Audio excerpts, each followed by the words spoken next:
खुदा फरमाता है यिर्मयाह के जरिए बाब 6 आयत 19 में, ऐ जमीन सुन, देख मैं इन लोगों पर आफत लाऊंगा जो उनके अंदेशों का फल है, क्योंकि इन्होंने मेरे कलाम को नहीं माना और मेरी शरीयत को रद्द कर दिया है।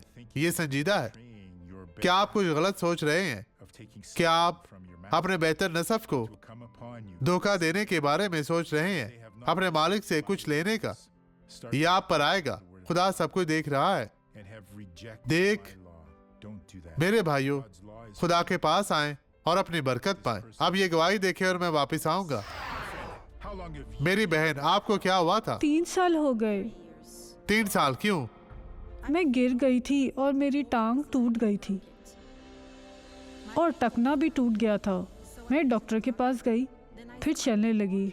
यहाँ अभी तकरीबन 2 महीने पहले दोबारा चोट लग गई और मेरा पूरा घुटना टूट गया और टखना भी टूट गया। लेकिन देखिए, शैतान अब आपकी जिंदगी से जा चुका है।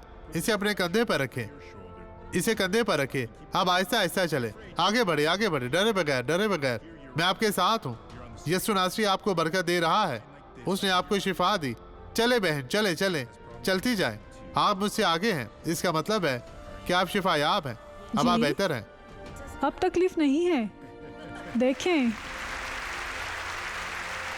तकलीफ नहीं है अब। आए अब दुआ करें। बाप, मैं इन लोगों के लिए दुआ गो हूँ जो तेरी मदद के मोहताज है। तू इन्हें बरकत दे, इन्हें छू पाक साफ और मसा कर, और हर तरह की बदी, कमजोरी, बीमारी, मुश्किल परेशानी को यस्सु के नाम में मैं खत्म करता हूँ। और आप कहें, मैं ईमान रखता हूँ। खुदावंद आपको बरकत दे।